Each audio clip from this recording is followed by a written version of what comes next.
மக்கள் பிரதிநிதிக்காக நாசகார செல்வேட்டை எதிர்த்து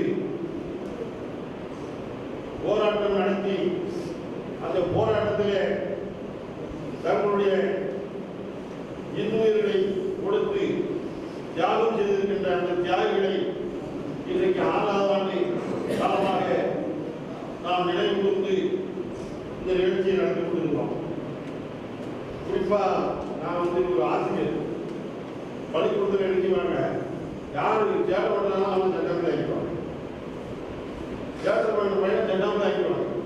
அது மாதிரி இங்க உடனே எனக்கே தெரியாம நீங்க தான் தலைவர் முதல்ல தமிழ்தான் இருந்தா இருந்தாலும் கூட அதை பற்றியெல்லாம் நமக்கு எந்த விதமான கருத்து வேறுபாடும் கிடையாது. இன்றைக்கு இந்த மக்களுடைய இந்த தூத்துக்குடி மக்களுடைய உயிர் பிரச்சனையான இந்த நாசகார செல்வத்தை எதிர்த்து மக்கள் லட்சக்கணக்கில் போய் போராட்டம் நடத்துறாங்க. இந்த அரசாங்கம் அவர்களை துப்பாக்கியால் சுட்டு 15 பேர் காக்காக்குடி சுட்ட மாதிரி சுட்டு தட்டினான். அப்போது இருந்த முதலமைச்சர் இப்படி தூத்துக்குடியில் ஒரு நிகழ்ச்சி நடந்திருக்கிறதே, இது வந்து உங்களுடைய கருத்தை சொல்லும்போது அவர் சொன்னார், நான் டிவியில் பார்த்து தான் தெரிஞ்சுக்கிட்டேன். அப்ப இந்த நாடு எங்கே போய் கொண்டிருக்கிறது, இங்க உள்ள அரசாங்கம் அதிகாரிகள் என்ன வேலை பண்ணியிருக்கான் அப்படிங்கிறது நமக்கு இருந்து தெளிவாக தெரியும். இந்த நிகழ்வை நடத்துவதற்கு முன்னாலே ஏற்கனவே ஒரு 3-4 ஆண்டுகளுக்கு முன்னாலேயே இங்க மக்கள் அதிகாரம் நினைக்கிறேன், மக்கள் அதிகாரம் அமைப்பினர் ஒரு இந்த ஸ்டெர்லைட் எதிர்ப்பு ஒரு கூட்டம் போடணும்னு சொல்லி தூத்துக்குடியில இந்த நகர் முழுவதும் சுத்திக்கிட்டே வந்தாங்க. எந்த இடத்துலையும் அனுமதி கொடுக்க மாட்டாங்க. அப்பொழுதுதான் அவர்கள் என்ன வந்து சந்தித்தாங்க. சந்திச்சு என்ன சொன்னாங்க, ஐயா இப்படி ஒரு கூட்டம் நடத்தணும் அனுமதி கொடுங்க, அதுக்குதானே கட்டடத்தை திறந்து வச்சிருக்கேன், அது தாராளமாக கூட்டம் நடத்துங்க. எங்களே ஒரு சில எதிர்ப்பு என்னன்னு கேட்டா, நான் அவங்க தீவிரவாதி, நீங்க அவங்களுக்குள்ள இடம் தீரனா நம்ம போய் சிக்கல வாங்கிடுவோம் அப்படின்னு அங்கே நம்ம இந்த தோழர்கள் நிறைய பேர் எதிர்ப்பு தெரிவித்தாங்க. நான் எப்பவுமே எதிர்ப்புலே வளர்ந்தவன். இந்த பில்டிங் கட்டும் போது கூட எங்க தோழர்களாக இருந்தாங்க, ஒரு 10 ரூம் பண்ணி கட்டுகிறதா அப்படின்னு சொன்னாங்க. ஆனா அதையெல்லாம் தாண்டி இன்றைக்கு தூத்துக்குடியில எந்த ஒரு அரசியல் கட்சிக்கும் இல்லாத அளவுக்கு ஒரு சரியான கட்டடத்தை தூத்துக்குடியில முதல்ல அமைப்பு கொடுத்தது. அதுலேயும் போராட்டம். இப்போ வயசு 73 போராட்டம் விடப்படாங்க. ஏன்னு சொன்னா எந்த ஒரு போராட்டமாக இருந்தாலும் அங்கே போய் முதல் நாளாக நிற்கிறதுனால, ஆனால் இப்போ கொஞ்ச நாளாக என்ன செய்ய முடியல.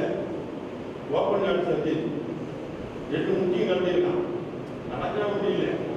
இப்போதான் 2 நாளைக்கு முன்னால இந்த நம்ம பெரியார் முன்னாள் ஒத்து குப்பரை அடிச்சு அந்த பெண்ணை எடுத்து கொண்டு நம்ம குழந்தைகள் பார்த்துருக்கோம்.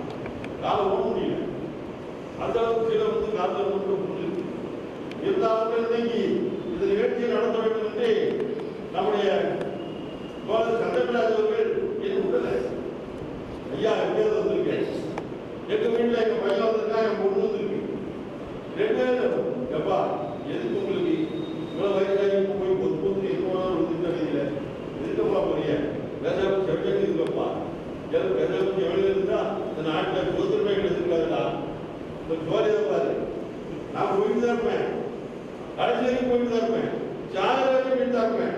ஓ அவன் எங்கேயாவது போராட்டத்தை காலத்துல போய் இருந்தா அதுதான் எனக்கு பெரிய சரியான மரியாதை நினைக்கிறாள் தான். அதனால ஒரு நெஞ்சுறுதி படைத்தவன் நான். அந்த அடிப்படையில் நம்முடைய தோழர்கள் சொன்னாங்க, எப்படியாவது இந்த நிகழ்ச்சியை நடத்த வேண்டும். எனக்கு பெரிய தத்துவம் என்னன்னு கேட்டா, எல்லாம் நிறைய கருத்துட்டு வந்தேன். நான் கருத்துட்ட கூட ஆள் வரமாட்டேன்னு நினைச்சேன். இப்போ பார்க்கும்போது நிறைய பேர் கருத்துட்டு இருக்கு, எனக்கு ஒரு சந்தோஷமா இருக்கு. அப்படிப்பட்ட ஒரு நேரத்தில் நம்ம இந்த நிகழ்ச்சியை நடத்தி கொடுக்கிறோம்.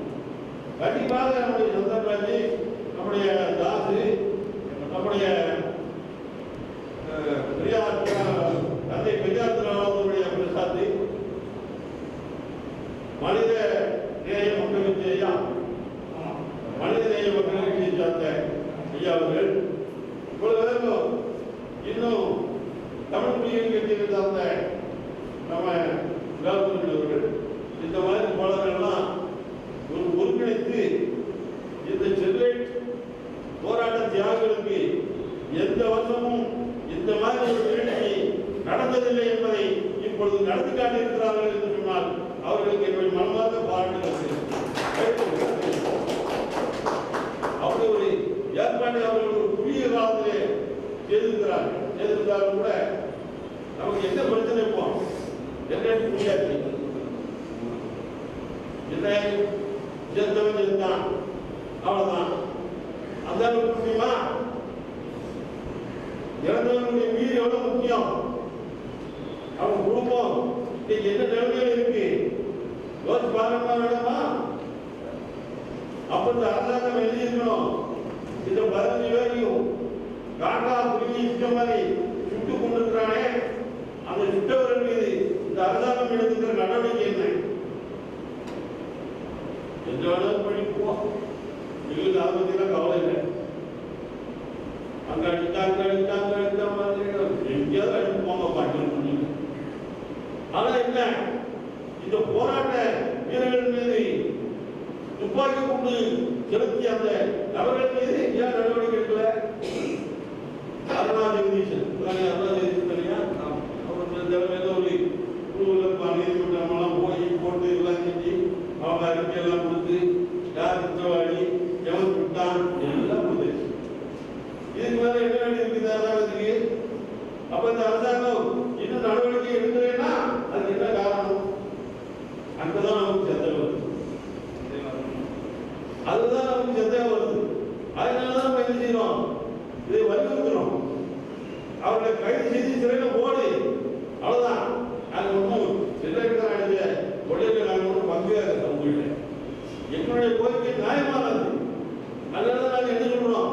அவங்க மேல நடவடிக்கை எடுக்குது. அதுதான் ரெண்டாவது நாங்கள் என்ன சொல்றோம்? இந்த சிறையிட்ட போட்டு இடித்து தடுப்பது அது இருக்கணும். நீதிமன்றம் உத்தரவு கொடுத்தாச்சு இருக்கா சிறையை திறக்க முடியாது அப்படிங்கிற அளவுக்கு இன்றைக்கு நீதிமன்றம் உத்தரவு கொடுத்தாச்சு.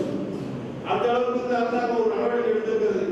அதனால இந்த நேரத்தில் நமக்கு ஒரு சந்தோஷம், அது ஒரு மகிழ்ச்சி. இனிமேல் சிறைக்கு நாங்கள் சிறைக்கு தூக்கி வராது அப்படின்னு ஒரு தெளிவான ஒரு முடிவுக்குள்ள அவங்க வந்துருக்கோம். அது பெரிய எதுக்காங்க சிறைக்கு வந்து கட்டணும் கூடாது இடித்து தாட்டு அவ்வளவுதான். மூன்றாவது நம்ம ஒரு கோரிக்கை சொல்றோம். என்ன கோரிக்கை? இது இறந்தவர்களுக்கு ஒரு நிலையம் போடும் வைக்கன்னு சொல்றோம். இது வந்து தப்பா? எவ்வளவு வைக்கலாம் பெரிய பெரிய ஜாதி தலைவர்களுக்கு ஜாதி நிலையம் போட்டு விட்டவனுக்கு குடும்பங்களுக்கு எவ்வளவு போது நாட்டை எழுதுகிறான் நிலையம் வைக்கான். ஏன் உண்மையான இந்த போராட்ட தியாகிகளுக்கு இந்த தூத்துக்குடி மக்களை பாதுகாத்த இந்த போராட்ட தியாகிகளுக்கு ஏன் வைக்கல? அதான் நமக்கு மரியாதை எங்க வைக்கணும்? அதை செல்வேட்டி இருந்த இடத்தை இடிச்சுட்டு அங்கே வைக்கணும். அதுதான் நமக்கு ஏன் வைக்கலாம்? வைக்க முடியாதா? அரசாங்கம் நினைச்சா அங்கே சொல்லலாம். ஆனா இது இல்லை அவங்களுக்கு பணம் இல்லை. பணம் இல்லையா இல்லை பணம் வேணும் எதிர்பார்க்க ஏதாவது ஒன்று சமைச்சுக்கலாம் இல்லை எடுத்துக்கலாம். இதுக்குள்ள அந்த நடவடிக்கை எடுத்துக்கலாம். இங்க இந்த போராட்டத்தினுடைய விளக்கத்தை பற்றி பேசுவதற்காக 2 பேர் நம்ம கூப்பிடணும். அதுல 2 பேருமே இன்னைக்கு வர முடியாத ஒரு சூழ்நிலை ஆயிடுச்சு. இருந்தாலும் கூட தமிழ் புலிகள் கட்சியை சார்ந்த பொதுச் செயலாளர் ஐயா பேரறிவாளர் அவர்கள் இங்கே வருகிறார்கள். அவர்களை நம்ம வருவார்கள் என்று வரவேற்று அது மாதிரி இந்த போராட்ட காலத்தில் ஆரம்ப கட்டத்தில் இந்த போராட்டத்தை எடுத்து நடத்திய ஐயா கிருஷ்ணமூர்த்தி வந்திருக்கார். அவர்களே அவரை மாதிரி நிறைய போராட்ட வீரர்கள் இங்கே வந்திருக்காங்க. நம்ம ஒரு பேரா சொல்லிட்டு இருந்தா யாரும் அதே மாதிரி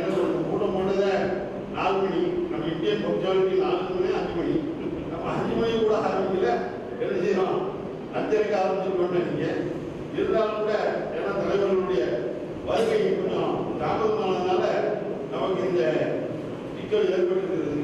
அதனாலதான் சொல்றோம், இந்த அரசாங்கம் என்ன செய்யணும், நாம் வைத்திருக்கிற இந்த 3 கோரிக்கைகளையும் இந்த அரசாங்கம் நிறைவேற்ற வேண்டும். சரியா, கோரிக்கை வச்சுட்டோம், நிறைவேற்றல. அப்ப இன்னைக்கு மறுபடியும் இந்த செல்கை எதிர்ப்பு போராட்டம் எப்படி நடந்ததோ அப்படி போராட்டத்தை நடத்தி அந்த கோரிக்கையை